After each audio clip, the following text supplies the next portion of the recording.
Umaandar siya kahit tanggalin ko yung susi. Umaandar ang motor kahit walang susi. Tara mga tol, samahan nyo akong maglagari, magpokpok, mag-cutter sa video na ito. Anong susian ito? Tara, alamin natin. Today's ngayong araw nga pala, aalis sana tayo. Nag-canvas sana tayo ng front shock para sa ating motor. Pero dumating yung order nating susi galing Shopee. Kaya naman, samahan nyo ako magpalit. Yung susian kasi ng motor ko ay natatanggal kahit umaandar ang motor. Umuwi na lang muna tayo para kunin yung mga tools. Shoutout nga pala sa lahat ng Zebra helmet user dyan. Baka Zebra yan. Ano pa nga ba at makikita nyo na naman yung blue kong toolbox. Kinuha ko na rin agad yung Phillips screw. Sa CR naman nakalagay yung penetrating oil natin at iba pang maintenance. Yung ibang alin set ay nasa motor naman. May natira pa nga pala tayong ampaw na di pa natin nabibigay sa mga inaanak. Sa mga di nabigyan, mahal kayo ni Ninong. Tandaan nyo na hindi basehan ng pera o anumang material na bagay. Tunay na diwa ng pagiging ninong at ninang ay ang pagiging pangalawang magulang, pagbibigay ng pagmamahal at pagpapahalaga. Yung kakilala ko kasi gusto regalo, pera daw. Nanay pa yung nagre-request. 1K above lang daw yung tatanggapin nila. Charot lang. Unang unscrew itong cover sa harap. Kunting alug-alug lang yan para matanggal. Fast forward timelapse natin mga tol para mabilis. I-unscrew ko lang naman lahat na makikita mong screw dyan sa 4 na pairing sa harap ni Joehead. After nyan, kinuha ko rin yung allen set na may hawakan. Tinanggal ko na rin yung hook sa taas ng footboard. Dinala ko na rin yung toolbox kong blue para di na ako pabalik-balik. Tinanggal ko yung tornilyo, bandang battery. Pagtapos mga tol, may tatanggal na yung harap kasama yung headlight. Alin nga pala ang gagamitin para ma-remove tong key cover. Kinamay ko na yan para mabilis. Pag-remove ng key cover, nakita kong gaano siya kadumi. 4 years yan mga tol na hindi nabuksan kaya naiipon si Nardong putik. Pwede ka na rin magtanim ng munggo dyan. 1 week lang, togi na.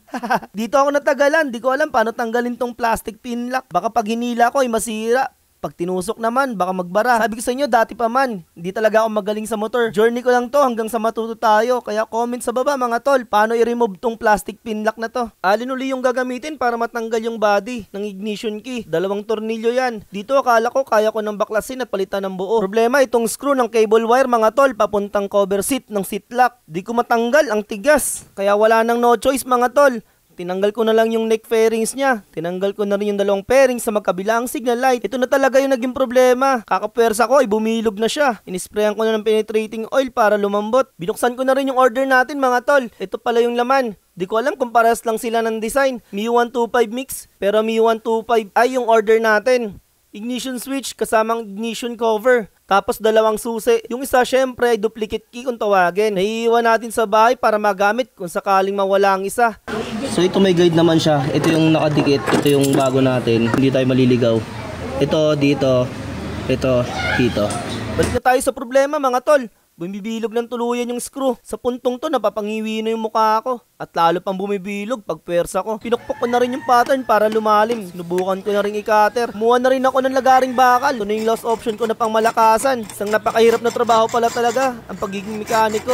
Lakas, pawis, at diskarte ang kailangan. Halong inis at sayang nararamdaman ko mga tol. Naiinis ako dahil sa litang screw na to, nahihirapan pa ako tanggalin. Samantalang sa ibang mekaniko, maning-mani lang to. Masaya naman ako mga tol dahil nasusubukan ko yung sarili ko. Determinasyong matuto at sumubok nang walang gumagabay na ibang tao. Mindset na maging positibo at kakayanin lahat ng mag-isa. Napapalawak ko yung kakayahan ko dito. Malaki o maliit mang bagay. Kailangang diskarte yan. At wag umasa sa iba. Naalala ko, pinupukpok pala ng mga mekaniko ng malakas para matanggal. Kaya sinubukan ko rin. Maya-maya natanggal ko rin. Ito na yung nilaga pag may tiyaga. Biruin mo na pag motivational pa ako dahil lang sa malit na screw na to. Bago lahat, i-try mo nating susian to. Yun, nabuksan. Buksan na yung pula.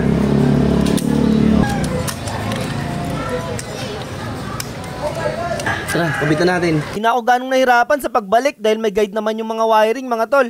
Kinabit ko na rin yung body para matesting sa pag-start. Okay na. Nag-drive na ako papuntang bolts and nuts. Saglit lang at nabigyan nila agad ako ng kapareha. 3 pesos lang pala bili ko dito. Kinabit ko na rin agad pagtapos. Itinesting ko na rin yung seat cover kung naglalak ng maayos. Forward time-lapse ulit para mabilis. Gusto ko sana kayong batiin ng Merry Christmas and Happy New Year. Maraming salamat sa pagsama sa akin buong taon at sa susunod pang taon. Naway maging masagana, puno ng excitement at pagmamahal ang darating na 2024. As of making this video, meron tayong 80,000 followers. Kung di ka pa naka-follow, baka naman. At syempre, wag nating kalimutan. Responsibilidad nating linisin yung ating kalat. Yun lang. Bye-bye!